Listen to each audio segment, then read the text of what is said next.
للہ رب العالمین ان اللہ وملائکتہ یصلون علی النبی یا ایہا الذین آمنوا صلوا علیہ وسلموا تسلیما الصلاۃ والسلام علیک یا سیدی یا رسول اللہ وعلی آلک واصحابک یا حبیب اللہ۔ سارے دوست درود شریف پڑھیے۔ الصلاۃ والسلام یا رسول اللہ وعلی آلک واصحابک یا حبیب اللہ۔ حمد و صلاۃ کے بعد انتہائی عزت و تکریم کے لائق بزرگوں، قابل صد احترام بھائیوں اور عزیز دوستوں، آج کی نہایت خوبصورت محفل پاک جو نبی رحمت نور مجسم شفیع معظم صلی اللہ تعالی علیہ وسلم کے ذکر پاک کی اور میلاد پاک کی بزم ہے، اللہ تعالی ہم سب کا یہاں جمع ہونا قبول فرمائے۔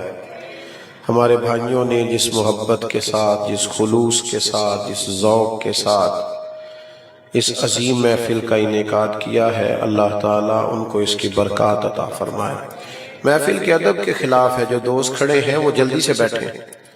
کھڑے دوست بیٹھ جائیں جی، فٹافٹ اتنی دیر نہ کریں، بیٹا یہ موبائل نیچے کرو ذرا، پچھلوں کو نظر نہیں آتا۔ بیٹھ جائیں جی پیارے، یہ جو بنا رہے ہیں مووی، یہ بھی بیٹھ جائیں تھوڑی دیر کے لیے، مہربانی کریں، تشریف رکھیں۔ اللہ تعالی ہمارے ان عزیز دوستوں کو، بھائیوں کو اس کی برکات عطا کرے اور ہم سب کا یہاں جمع ہونا اپنی بارگاہ میں قبول فرمائے۔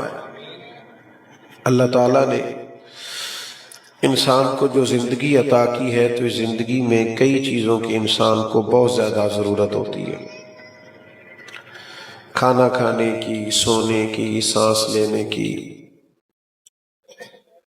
آرام کرنے کی انسان کو اشد ضرورت ہوتی ہے، اس کے بغیر گزارا نہیں ہوتا۔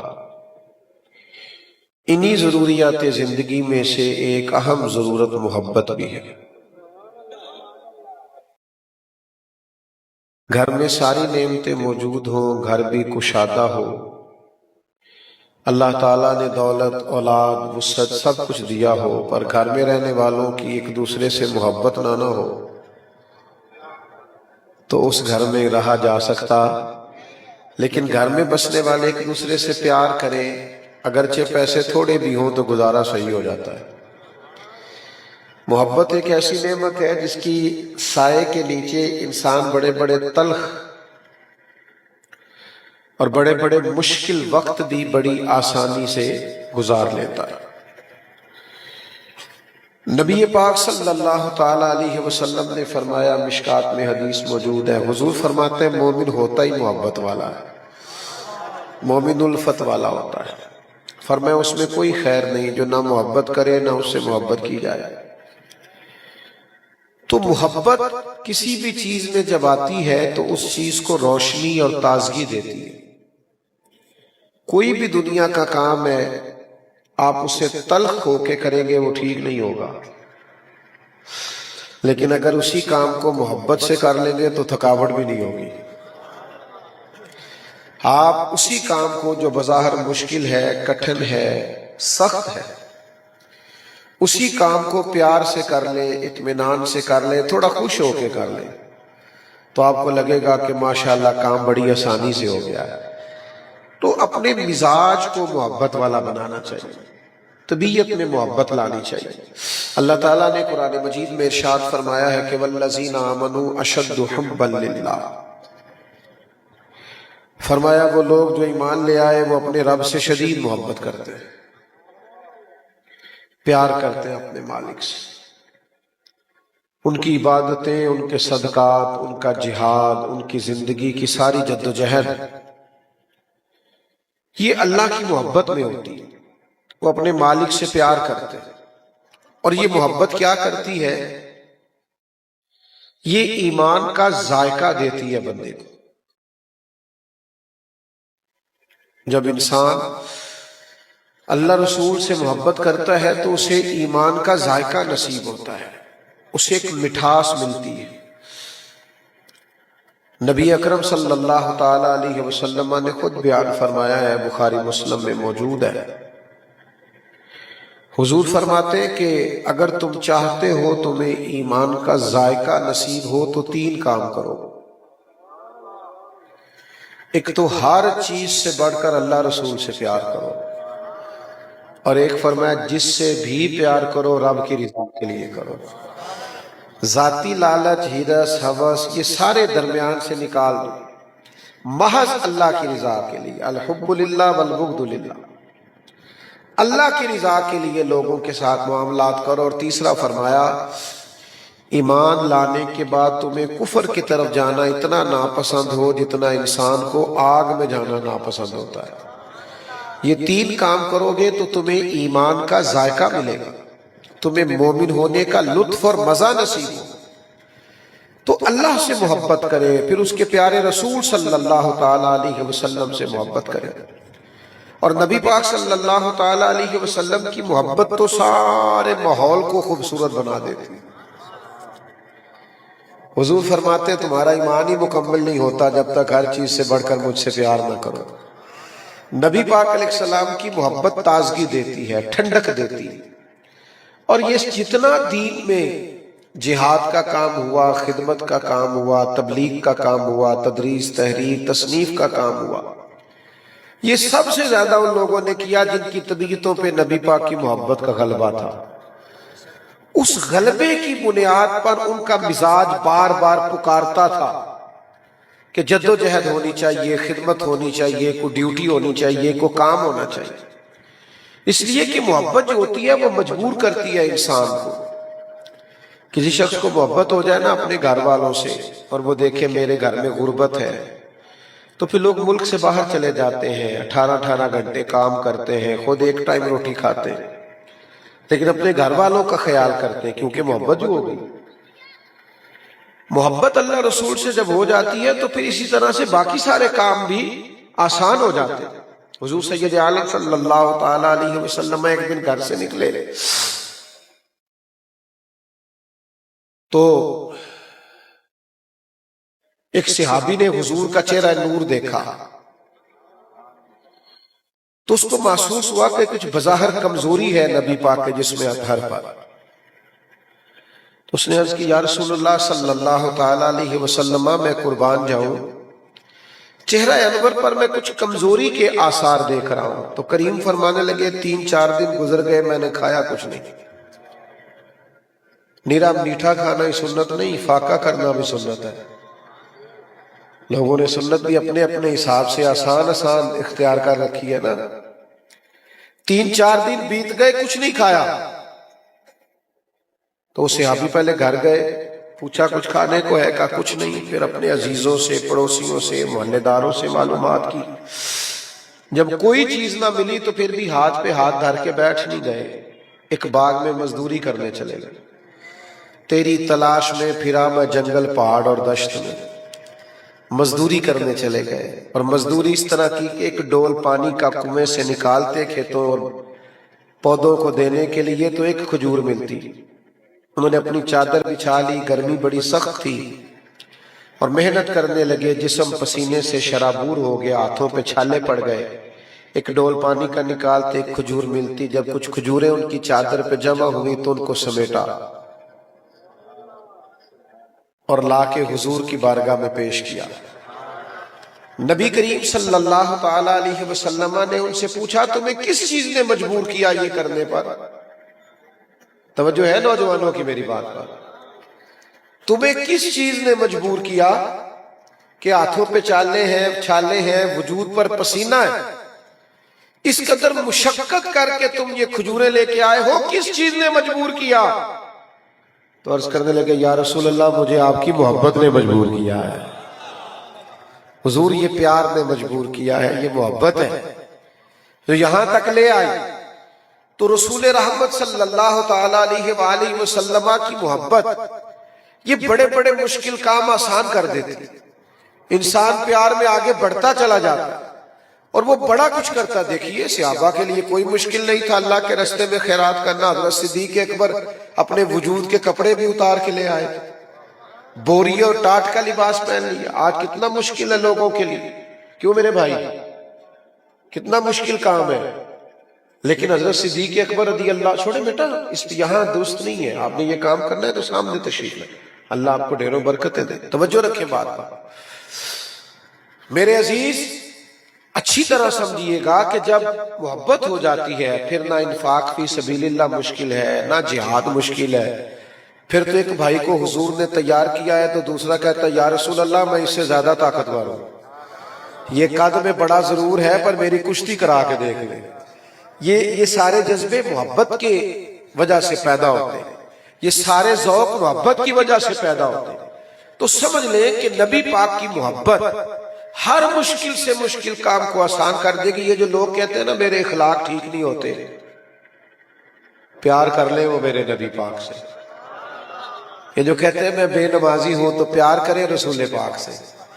حضور کہیں میری آنکھوں کی ٹھنڈک ہے، اور نبی پاک سے پیار کرنے والا نماز نہ پڑھے، یہ ہو نہیں سکتا۔ تو آپ نبی کریم سے محبت کریں گے تو بڑے سارے کام، قرآن سمجھنا، قرآن پڑھنا، فہم دین لینا، دین کو سمجھنا، دین کی ڈیوٹی کرنا، سب آسان ہو جائے۔ شرط یہ ہے کہ حضور سے پیار کریں۔ ہاں چند ایک تقاضے ہیں محبت کے، میں نے زیادہ باتیں نہیں کرنی، میں تھوڑی تقریر کرنے کا قائل ہوں، کچھ میری طبیعت بھی آپ دیکھ رہے ہیں ایسی نہیں ہے کہ میں لمبی بات کر سکوں۔ کچھ تقاضے سمجھے حضور کی محبت کے۔ پہلا تقاضا نبی پاک کی محبت کا یہ ہے کہ جو حضور سے پیار کرے گا پھر نبی پاک کی بات بھی مانے گا۔ یہ نہیں ہو سکتا کہ آپ کہیں ابا جی پیار مجھے آپ سے بڑا ہے، لیکن ابا جی کہیں دوائی لا دو تو کہیں نہیں دوائی بڑا بھائی لا کے دے گا، پیار مجھے ہے۔ ابا جی مجھے محبت ہے تو ابا جی کے کپڑے لا دو، کہتے نہیں یہ دوسرا بھائی لا کے دے گا۔ تو وہ کہیں گے بیٹا تو پیار بھی رہنے دے، یہ بھی دوسرا ہی کر لے گا۔ تو نبی کریم سے محبت ہو پھر انسان حضور کا حکم مانتا ہے، پھر نبی پاک کی ہر بات فوراً۔ اور یہ اصول بھی ہے، کسی سے دنیا میں بھی سفارش کرانی ہو تو وہ بندہ ڈھونڈ کے لے جاتے ہیں جس کا اس سے پیار ہو، کہتا تیرا تعلق ہے یار، تیری بات مانے گا۔ تو حضور سے بھی جو پیار کرتے ہیں وہ نبی پاک کی ہر بات مانتے ہیں، رسول کریم کی ہر بات کو تسلیم کرتے ہیں۔ حضور نہ خطبہ دے رہے تھے جمعے کا، تو جیسے میں نے ابھی کہا نا، یہ ایک دوست کو یہاں بھی گزارش کی کہ یہ کام نہ کریں، بیٹھ جائیں، وہاں بھی کچھ دوستوں سے کہا یہ بعض اوقات ترتیب کے لیے بات چیزیں، اگرچہ میں ڈرتا رہتا ہوں کسی کا دل نہ ٹوٹ جائے۔ تو اسی طرح کچھ لوگ کھڑے ہو گئے جمعے کے خطبہ کے دوران، تو نبی کریم صلی اللہ تعالی علیہ وآلہ وسلم نے نہ فرمایا بیٹھ جاؤ، کہا بیٹھ جاؤ پر نام نہیں لیا۔ ایک صحابی مسجد کے دروازے پہ تھے، ان کے کان میں آواز گئی، وہیں بیٹھ گئے۔ ایک کسی اور کونے میں تھے کھڑے، ان کے کانوں میں آواز گئی، وہ وہیں بیٹھ گئے۔ ایک بنو غنم میں تھے ابھی، وہاں کانوں میں آواز گئی، وہاں گویا تکمیل نماز پر جب دریافت کیا گیا کہ آپ کہاں تھے، آپ کہاں تھے، وہ آواز نہیں آئی تھی بیٹھ جاؤ۔ تو کرم مسکرا کے کہہ رہا تھا آپ سے تو کہا ہی نہیں، تو وہ عرض گزار تھے حضور آپ نے نام تو نہیں نہ لیا، سانو تے یار سانو تے قید سجن دا گہنا ہے، وہ جنج رکھے اساں اونج رہنا ہے۔ آپ نے کہا بیٹھ جاؤ، لہذا ہم نے کوئی دیر، تو نبی پاک کی بات نہیں مانیں گے۔ جس کو حضور حلال کہیں گے اسے ہی حلال جانیں گے، اور جس کو نبی پاک حرام کہیں گے اسے حرام جانیں گے۔ حضور کی ہر بات کو تسلیم کریں گے۔ اور پھر دوسری بات محبت رسول کا تقاضا ہے کہ اپنی خواہشات کو، اپنی طبیعت کو، اپنے مزاج کو اس طرح کا بنائیں گے کہ جس طرح کا حضور چاہتے ہیں، فنا کر دیں گے، اپنی خواہشات چھوڑ دیں گے۔ ہماری خواہش وہی ہے جو حضور کی خواہش، ہماری بات وہی ہے جو نبی پاک کی بات۔ ہم ہر وہ چیز چھوڑ دیں گے جو حضور کو پسند نہیں۔ حضور گزر رہے تھے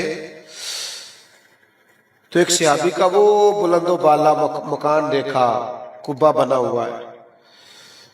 ویسے جائز ہے کسی کے پاس جائز پیسے ہو تو مکان بنانا، کسی چیز کا جائز ہونا اور ہوتا ہے، پسندیدہ ہونا اور ہوتا ہے۔ تو حضور گزرے بس پسند نہیں کیا۔ آپ کی توجہ ہے نا بات پر؟ اللہ اکبر۔ وہ صحابی آئے تو کسی نے بتایا آج حضور آئے تھے، تیرا بلند و بالا مکان پسند نہیں آیا۔ انہوں نے جا کے پوچھا بھی نہیں کہ یا رسول اللہ اس کا کیا کروں، وہ سارا ہی گرا دیا۔ فرمایا جو حضور کو پسند نہیں میں نے اس کا کیا کرنا۔ رنگے چمن پسند نہ پھولوں کی بو پسند، ہم کو ہے وہ پسند جسے آئے تو پسند۔ تو نبی پاک صلی اللہ تعالی علیہ وسلم کے سامنے گرا کے آ گئے، تو اپنی خواہشات کو ہمیشہ نبی پاک کے دین کے تابع رکھے۔ تیسری بات، جب حضور سے پیار کریں تو نبی پاک کی اولاد سے بھی پیار کریں، اہل بیت نبوت۔ جب حضور سے پیار کریں تو اصحاب رسول سے بھی پیار کریں، نبی پاک کے صحابہ کی اس مقدس جماعت سے ہمیشہ محبت کریں، اور جب نبی پاک سے پیار کریں نا تو حضور کی امت سے بھی پیار کریں، غریبوں سے پیار کریں، مسکینوں سے پیار کریں، یتیموں سے پیار کریں۔ حضور سے محبت کریں تو پھر نبی پاک کے دین سے بھی محبت کریں۔ پھر ان لوگوں کے پاس نہ بیٹھیں جو علماء اور طلباء کا مذاق اڑاتے ہیں، ان کے پاس نہ بیٹھیں جو دینداروں کے لیے توہین آمیز جملے کہتے ہیں۔ پھر حضور سید عالم صلی اللہ تعالی علیہ وسلم کی دین کے خدمت گاروں کی محبت بھی اپنی طبیعتوں میں پیدا کریں، خوب پیار کریں رسول پاک صلی اللہ تعالی علیہ وسلم کے دین کے ساتھ۔ اور پھر جب نبی پاک علیہ السلام سے پیار کریں گے نا تو پھر حضور کی ہر سنت سے بھی پیار کریں گے، پھر ہر ادا حضور کی اچھی لگے گی۔ نبی پاک کو داڑھی پسند ہے تو ہمیں بھی پسند ہونی چاہیے، حضور کو سچ بولنا پسند ہے تو ہمیں بھی سچ بولنا پسند ہونا چاہیے۔ نبی پاک صلی اللہ تعالی علیہ وسلم نے دیانتداری کو پسند کیا ہے تو ہمیں بھی کبھی بددیانتی کی طرف جانا، جو جو حضور کی پسند ہے وہ ساری ہماری پسند ہونی چاہیے۔ نبی پاک علیہ السلام کی محبت کے جتنے تقاضے ہیں ان سارے تقاضوں کو سمجھے۔ بس بات کو سمیٹنے لگا ہوں ایک بات کر کے، حضور سے جس کو محبت ہو جاتی ہے نا پھر وہ نبی پاک کے دین کی اشاعت کی بھی کوشش کرتا ہے۔ وہ حضور علیہ السلام نے فرمایا کہ میں تمہیں اپنا دین دے کے جا رہا ہوں، ایک آیت جس تک پہنچے وہ اگلے تک پہنچا دے۔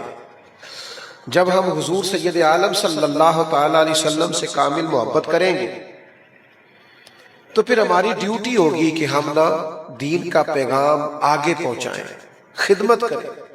میں دوستوں سے اکثر کہتا ہوں جب ہم کہتے ہیں نا تاجدار ختم نبوت زندہ باد، جب حضور کی ختم نبوت کے لیے محنت کرتے ہیں جیسے ہمارے بزرگوں نے کی، حضرت امیر ملت نے کی، پیر مہر علی شاہ نے فرمائی، ہمارے مشائخ نے، اکابرین نے، اعلیٰ حضرت نے، مشائخ نے محنت کی، تو یہ جو تاجدار ختم نبوت کا ہم نعرہ لگاتے ہیں تو ہماری کچھ ذمہ داری بھی پھر بڑھ جاتی ہے، ہماری ڈیوٹی بڑھ جاتی ہے۔ جب نبی پاک آخری نبی ہے تو پھر دین کا کام کس نے کرنا ہے؟ حضور کی امت۔ ہماری ڈیوٹی ہے کہ ہم لوگوں کو سچ بولنے کا پیغام دیں، لوگوں کو احقاق حق کی طرف لائیں، اپنے بچوں کو کتاب و سنت کی تعلیم دیں، ہم یہ روشنی پھیلائیں، لوگوں کو بار بار اس بات کا قائل کریں کہ وہ ان رستوں کے مسافر بنے۔ اگر ہم خدمت دین میں اپنی ڈیوٹی نہیں کرتے تو پھر بھی ہم نے محبت رسول کے تقاضے کو سمجھا نہیں ہے۔ تو حضور سے پیار کریں۔ ایک بات سنیں اور میں اپنی بات کو سمیٹوں، اور اس بات کو آپ نے یاد رکھنا ہے۔ یہ جو دوست محفلیں کراتے ہیں نا یہ بڑے پیارے لوگ ہوتے ہیں، یہ بھی ایک طرح کا تھوڑا سی خدمت کرنے کی کوشش کرتے ہیں۔ چلو ہم کسی کو بلاتے ہیں، 4 لوگوں کو جمع کرتے ہیں، کوئی قرآن مجید کی تلاوت ہوگی، کوئی نبی پاک کی نعت ہوگی، کوئی دین کی بات ہوگی، تو کوئی بندہ بھی کوئی خیر کا کام کرنے نکلے نا اس طرح کا کوئی بھی، تو کوشش کرنی چاہیے بندہ اس کا دست و بازو بنے۔ ہمیں ہر بندے کی ہر بات سے اتفاق نہیں ہوتا تو ہر سے اختلاف بھی نہیں ہونا چاہیے، جو مثبت باتیں ہوں ان باتوں کی تائید بھی کرنی چاہیے۔ جہاں بھی کوئی خیر کا کام کرے، کوئی اچھے طریقے سے شرعی تقاضوں میں محفل کرائے، مسجد بنائے، مدرسہ قائم کرے، حتیٰ کہ کوئی رستہ ہی بنانے لگے، کوئی فلاحی کوئی اچھا کام کوئی کرنے لگے تو اس کے معاون بننا چاہیے، اس کے ساتھ چلنا چاہیے۔ اس کے کندھے سے کندھا ملانا چاہیے، تنقیدیں نہیں کرنی چاہیے۔ گھر بیٹھ کے تنقید کرنا اور ہوتا ہے اور کام کرنا اور ہوتا ہے، ڈیوٹی کرنا اور ہوتا ہے۔ تو یہ چند ایک گزارشات جو مختصر وقت میں نے آپ کی خدمت میں عرض کی۔ میں کچھ بیمار ہوں، زیادہ بات کرنے کی پوزیشن میں نہیں ہوں۔ یہ وعدہ کر لیا تھا، دوست بڑے پیار والے تھے تو میں حاضر ہو گیا۔ محفل بہرحال ابھی جاری رہے گی، ایسے ہی ہے نا جی؟ اور محفلیں مولویوں پیروں کی نہیں ہوتی، میری طرح کے کئی مولوی آئے اور گئے، یہ تو اللہ رسول کے نام کی محفل ہے۔ میری اپیل ہوگی، بزرگ تشریف لانے والے سارے دوست اسی طرح محبت سے بیٹھیں، پیار سے بیٹھیں۔ ابھی نعت شریف ہوگی، پھر اس کے بعد حضرت تشریف لائیں گے، خوبصورت سلسلہ اسی طرح آگے بڑھتا رہے گا۔ آخر دعوانا الحمدللہ رب العالمین۔